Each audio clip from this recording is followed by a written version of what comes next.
En fin, ¿cómo hablar de Althusser? Habría que hacerlo desde su vocabulario conceptual, en sus palabras y en sus términos, o en un léxico extranjero, teórica, política e históricamente extranjero, asumiendo entonces las consecuencias de una muy determinada traición, de una apropiación indebida de su discurso. ¿Dónde entonces inscribir esta intervención? Me pregunté y me pregunto todavía. ¿Desde dónde y desde cuándo hacerlo? Si cabe, la invitación a celebrar un homenaje deja en claro su estatuto institucional, su lugar universitario, filosófico, dependiente de una historia, se diría, oficial, de las humanidades y en ellas de la filosofía. Una, citando al propio Althusser, historia, sin devenir, en conversación consigo misma y reivindicando su colonialidad, su eurocentrismo, incluso el futuro, que ya es presente, norteamericanizable de su discurso. Ahora bien, no hay lugar que no esté acechado por la resistencia, por una fuera que es al mismo tiempo un parásito constitutivo. Este debería ser entonces el lugar desde donde hablar de Althusser. ¿Y qué decir del cuándo? ¿Cuál habrá de ser el tiempo, el desde cuándo, de esta toma de la palabra por el otro en lugar del otro? ¿Acaso el tiempo de la memoria? ¿La concentración de la temporalidad en un acto puntual de homenaje y de herencia reconocida? ¿O, revanchistamente, se trataría de aprovechar la ocasión para una nueva apropiación que, reduciendo la superabundancia de su devenir crítico a unas pocas expresiones, simplificando, generalizando, encerrara nuevamente su voz una vez más en el pasado, entrecomillada la palabra pasado, pasado periclitado, acabado, mediante esa modalidad tan filosófica, tan competitivamente escolástica que la academia adopta como rigor teórico y solo es exclusión? ¿Qué hacer entonces? Pues bien, pensemos en la memoria. Y lamentablemente no he podido evitar ligar el recuerdo de Althusser a mi propia memoria, a las discusiones sobre el futuro post-68 de la política y de la política en la universidad. Ligarlo a la remembranza, y me pregunto, ¿sin ajuste de cuentas? Pues el porvenir es largo y el azar acecha a cada paso, deshaciendo entuertos, pero provocando también otros muchos incalculables. Remembranza de mi propio tiempo como estudiante venida de lejos a esta facultad. Un tiempo que aún está por pensarse. Yo lo tengo que pensar todavía y no he podido terminar de pensarlo. Un tiempo por reactivar sus fuerzas incalculables de porvenir, no de futuro. Tiempo quizá de urgencias en el cual ser althusseriano implicaba o bien ser experto en Althusser, o sea, poseer la última palabra sobre la interpretación de sus textos y gestos públicos, institucionales, políticos e incluso íntimos, o bien implicaba discutir con él a propósito de una problemática donde lo teórico y lo político entrecruzaban sus fuerzas y efectos, es decir, sus resistencias. Debatir en la práctica teórica y batirse, si se quiere, por la defensa de la práctica teórica misma y su posible desujetación, por no decir emancipación. Ahora bien, la rememoración autobiográfica y su gesto pueden parecer a muchos de ustedes meramente narcisistas, pero ¿cómo hablar del otro, al que uno consideró en algún momento un maestro, aquel que lo orientaba políticamente, sin ponerlo en relación con ese uno mismo o uno misma, ejercitados en prácticas tanto teóricas como, en mi caso, estético-políticas? Y en especial cuando ese otro ofrecía el primer vocabulario desde el cual conducir el necesarísimo examen de la mismidad. Sin embargo, ambos, autobiografía y gesto público político que la acompaña, configuran al mismo tiempo una tarea crítica que me parece que como profesora resulta indispensable alentar, pues hay una suerte de deber de multi o pluriinterpretación reservado para quien profesa la filosofía y su incondicionalidad crítica o aleatoriedad material, es decir, deber de reactivar el discurso y sus fuerzas singulares para dar pie al acontecimiento, a sus poderes de entonces y de ahora, y hacerlo en conversación con nuestros alumnos. Una conversación que como tal tiene que rehusar a ser oficializada, reglamentada o conducida por una voluntad autoritaria. Se trataría entonces de activar la herencia, o más bien lo que queremos heredar y lo que no queremos heredar de Althusser, de ese tiempo singular pero no perdido, a través del cual y en el cual debatíamos filosóficamente al autor y a la fuerza de su discurso. Tiempo y figura del autor que, sin ser absolutamente reconstruibles, es decir, algo o alguien sin resto, sin excedencia, sin desecho, tampoco son reapropiables y que, según, y ahora cito a Derrida, otro de mis viejos amores o presentes, ¿no?, deben continuar siendo inapropiables, haciendo justicia a ese resto, a eso que siempre se escapa del discurso de un autor y siempre crea nuevo discurso a partir de viejas palabras. Y sin embargo, esos restos, esa necesidad de seguir reactivando y reinterpretando, insiste quizá como espectro, me pregunto junto con Derrida, en volvérsenos legibles de otra manera, interrogables y, por qué no, aquello a lo que debemos hacer justicia. Lo que implica, por un lado, dejar hablar al filósofo, dejar hablar al Althusser, que tome la palabra siempre una vez más y suscitar ciertamente un deber de réplica igualmente singular de los que vienen después de nosotros, es decir, de los estudiantes. Por el otro lado, implica mostrar cómo en su nombre, es decir, con sus palabras y con lo que ellas dan a pensar entonces y hoy, tiene lugar una práctica muy específica de la filosofía. Se dijo justamente hace un momento, la filosofía como este ejercicio, como esta práctica teórica que se asume, o sea, que piensa en ella misma, tanto como actividad política y también como actividad crítica en la institución filosófica aquí y en Latinoamérica, y además piensa en cómo hacer efectivo, realizativo el pensar, más allá, por supuesto, de la lamentable oposición entre saber y no saber, entre maestro y discípulo, otras tantas que ahora no me vienen a la mente, pero que todos sabemos que estructuran la cotidianidad del aula y que tienen que ver con posturas autoritarias respecto al discurso. Así pues, como les contaba, leí a Althusser empezando por un texto que para mí fue definitivo, Ideología y aparatos ideológicos de Estado, como ejercicio, fíjense, de formación política y estética en el taller de arte e ideología que en ese entonces fue coordinado por Alberto Híjar, a la sazón efecto paradójico de la lucha por la verdad del movimiento estudiantil de 68 y, curiosamente, a la autoridad de Sánchez Vázquez, quien lo había traído como adjunto. Ejercicio entonces, esta lectura con este carácter tan especial, yo quiero creer que leíamos Ideología y aparatos ideológicos de Estado, como otros compañeros leían el libro Rojo de Mago, ¿no es cierto? Lo leíamos como esto contenía la verdad última. Ejercicio que comenzó aquí en la facultad y luego se trasladó a la Facultad de Arquitectura para finalmente establecerse en Tres Picos, lo que fuera la casa de Siqueiros. Esa sería la única probadita, según se me había dicho, decisiva sobre el estatuto, el valor y los efectos paradójicos, frágiles, precarios y por lo mismo indispensables de un 68 que me había quedado en el pasado, es decir, yo no había llegado a México en 68. Y por lo tanto, yo no había tenido esa probadita directa de los efectos paradójicos de la práctica teórica, es decir, de un ejercicio crítico en los aparatos y las instituciones, ellos mismos precarizados por las resistencias.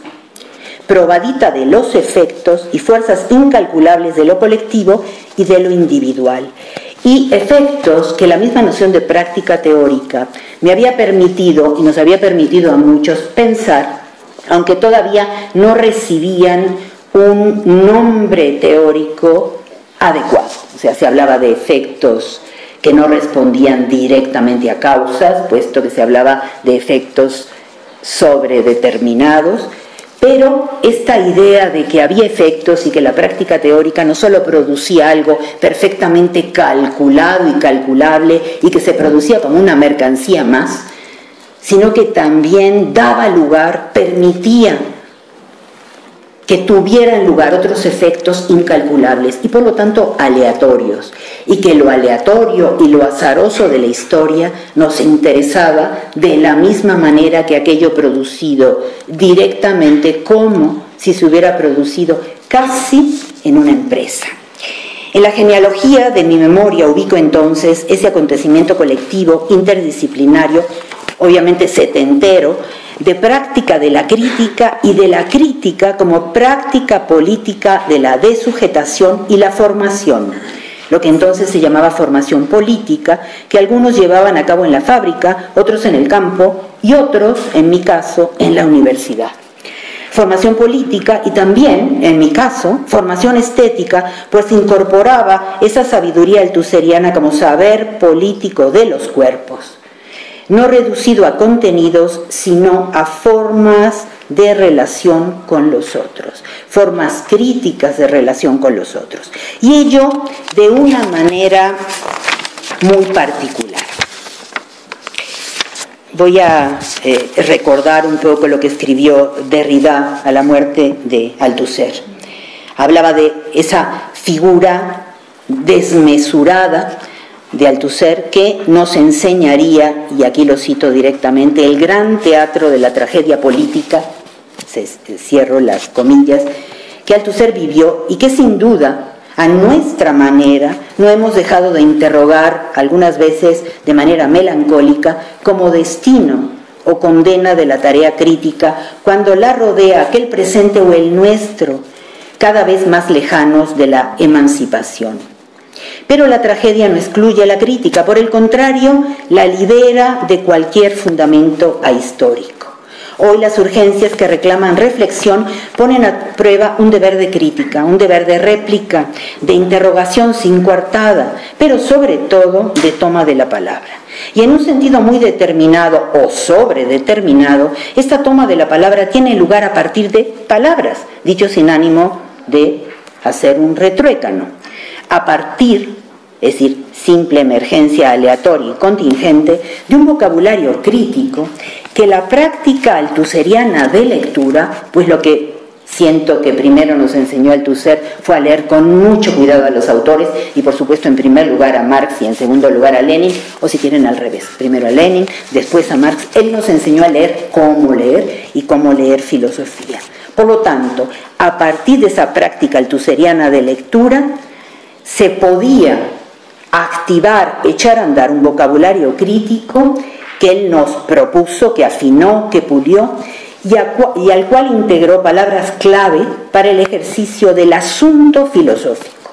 Uno, por supuesto, es la misma noción de crítica, que quizá no llegamos con él hasta las últimas consecuencias del análisis de esa expresión, que era crítica en Marx, cuando se habla de la crítica de la economía política, que es la crítica de la práctica teórica, que es en definitiva la crítica y por qué nos interesa entonces, pero nos interesa ahora, como parte de un vocabulario que estamos intentando reactivar. Y la otra palabra clave es la palabra de práctica. Fíjense, en su momento, y más allá del mismo límite de las lecturas marxistas, se discutía mucho si podíamos seguir hablando en términos de hacer humano como acción, como actividad, como trabajo, como labor. Recordemos un poco a Hannah Arendt, ¿no? Y la crítica que le dirige a Marx, diciendo que Marx todo lo redujo a la palabra trabajo. Pero en la noción de crítica, tanto leída por el compañero como en la noción de de práctica que podemos leer en sus textos, aparece de manera decisiva una manera de entender el hacer, y ya no el hacer de la historia, el hacer del sujeto de la historia, sino los haceres en general, donde la noción de efecto más allá de la causa aparece de manera importante y que su lectura sintomática ponía una y otra vez de manifiesto, aunque yo no recuerdo que en ese entonces hayamos podido teorizar directamente sobre los efectos. Es decir, no se nos hubiera ocurrido pensar que había un pensamiento de los efectos constitutivo de la noción de práctica o del vocabulario de la práctica, que hoy me parece a mí importante, sin que le llamemos teoría de los efectos, o teoría de la historia, o teoría de la temporalidad, y sin embargo está ahí, como efectos del discurso, pero también como efectos de la temporalidad. Pues bien, entonces, además de estos términos, aparecía por supuesto la teoría como práctica teórica y la política también como ejercicio intersticial, contingente, si quieren ustedes parasitario, diferencial de resistencia, diríamos, al interior de los propios aparatos ideológicos de Estado, como la universidad, y en ella las humanidades, a las que quisiera llamar críticas, pues las comunidades críticas pueden tener lugar y a la vez estar en un cierto afuera, el del activismo, por ejemplo. Sin él, sin ese primer vocabulario de la crítica que creo haberle aprendido a Althusser, sería difícil explicar por qué hoy sostengo y me sostengo en ello que la universidad es un tener lugar paradójico de las fuerzas del discurso, una práctica de resistencia y la oportunidad sin cálculo de lo porvenir, que no debemos reducir a un futuro calculable, sino a la apertura, ¿no?, siempre de una posibilidad no calculada, no dirigida, no formada a partir de una determinada manera de producir el discurso, el saber, las formas de relación con los otros, etc. Sus textos plantearon el asunto de la memoria colectiva también, de las luchas, la relación entre lo individual y lo colectivo, las múltiples tragedias inapropiables o emblemáticas que en este intercambio se dan, pasan, suceden, se suceden en efecto y como efecto, y también la cuestión que interroga lo que nos une, ata o separa con él, la de heredar en filosofía.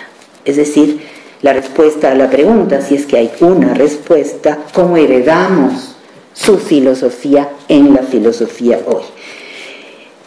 Y, sobre todo, la pregunta que se abre a los efectos. ¿Con qué efectos hoy reactivamos su pensamiento? ¿O queremos reactivarlo?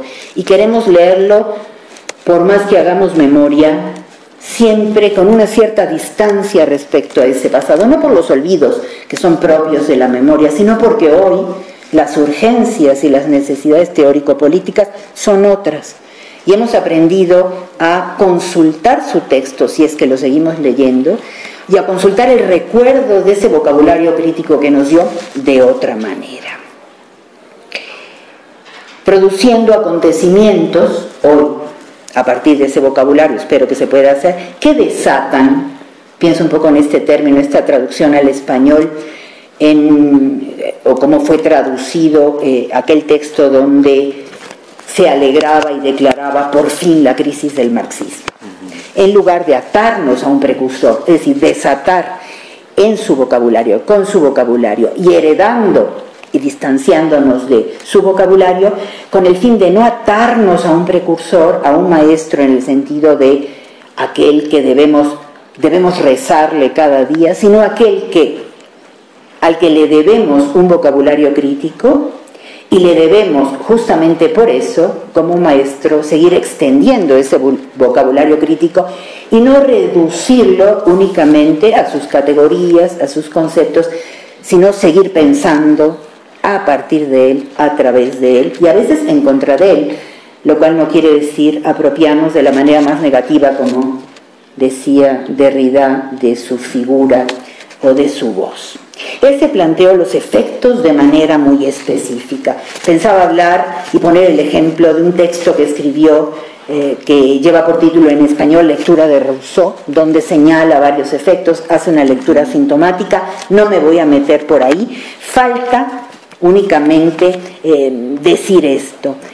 Tanto la teoría como sus efectos de realidad aparecen ambas como prácticas en tanto que tales. intercambian sustituciones o transfieren en un sentido freudiano no solo el sentido teórico-político, sino también sus fuerzas. Y las fuerzas de estos efectos de realidad son tanto políticas, teóricas como subjetivas, donde lo subjetivo no es lo propio de un individuo, de una subjetividad, sino la relación entre subjetividades, o más bien yo diría ahora la relación entre los cuerpos. Su pensamiento sobre los efectos materiales de los discursos se abrió camino en nuestros debates por entonces. Hoy los debates entrecruzan muchos caminos más, es decir, autores que al mismo tiempo que él y después que él han abordado esta idea de los efectos materiales del discurso. Quiero creer que la actualidad de la crítica reactiva, a veces sin darle el crédito debido, sin decir su nombre, ese pensamiento sobre los efectos del discurso que escenifica la lucha día con día contra las oposiciones metafísicas que se niegan a abandonar la espontaneidad, no solo de los científicos, de los filósofos también, y de cada uno de nosotros que como sujetos ideológicos discutimos, hablamos y conversamos en sociedad. Hoy la tarea de la crítica no se inclina a autorizar el sentido único de un texto y por ello mismo a señalar el error de cualquier otra interpretación no autorizada, no oficializada, sino más bien, y creo que se lo debemos a él, yo lo aprendí en él, a leer lo que en ese texto tiene lugar como escenario de lo teórico, escenario de lucha de lo teórico, de la verdad, de lo público político en la teoría y de lo teórico en la política de las instituciones, por ejemplo, en las humanidades como institución. Y junto a lo que tiene lugar, la crítica libera los efectos desmesurados, excesivos, como aperturas a lo porvenir otro, es decir, a lo aleatorio. Y aquí me quedo. Gracias.